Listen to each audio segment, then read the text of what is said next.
ఇప్పుడు లోకేష్ గారికి అంటే మన ఆంధ్రప్రదేశ్ చంద్రబాబు సీఎం చంద్రబాబు నాయుడు గారికి, లోకేష్ గారికి, పవన్ కళ్యాణ్ గారికి ఒక విషయం చెప్తాను. ఏమండి, మీకు తెలీదా ఎన్ని వేల కోట్లు పోతున్నాయి రోజు? ఎంతోమంది చచ్చిపోతున్నారు. మీరు ఏమైనా చోద్యం చూస్తున్నారా?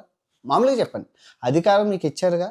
పక్కన ఉన్న రాష్ట్రం తెలంగాణలో రేవంత్ గారు, నిజంగా సీఎం రేవంత్ గారు ఒక కమిటీ వేశారు, సిట్ అని కమిటీ. అందులో డీసీపీలు, ఏసీపీలు, పెద్ద పెద్ద ఆఫీసర్లు పెట్టి 90 రోజుల్లో అసలు ఈ బెట్టింగ్ యాప్ ఎలా నడుస్తున్నాయి, కోకొట వేళ్లతో సహా మన తెలంగాణ రాష్ట్రంలో ఉండకూడదని చెప్పి నిజంగా సీఎం ప్రజలు శ్రేయస్ కోరుకోరు. మీకు ఇప్పుడు సిగరెట్ ముందు ఏముందండి, ఎంత పోతాయి మీకు? వాటిలో ట్యాక్స్ వస్తున్నాయి కదా రాష్ట్రానికి. మందులో అయితే విపరీతంగా ట్యాక్స్ వస్తుంది కదా, ఆదాయం వస్తుందా లేదా?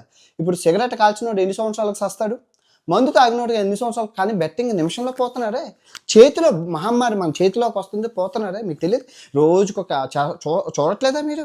చోద్యం చూస్తున్నారా? ఆ కమిటీ ఇప్పటికీ ఎన్ని మందిని పట్టింది? మెట్రో రైల్ని మొత్తం, మెట్రో మీద ఉన్న బెట్టింగ్ యాప్ని తీసేసింది. 100 కోట్ల దాకా స్కామ్. హైకోర్టులోకి వెళ్ళి మొత్తం, సుప్రీంకోర్టు హైకోర్టులో నడుస్తుంది, మొత్తం క్లియర్ అయిపోయింది.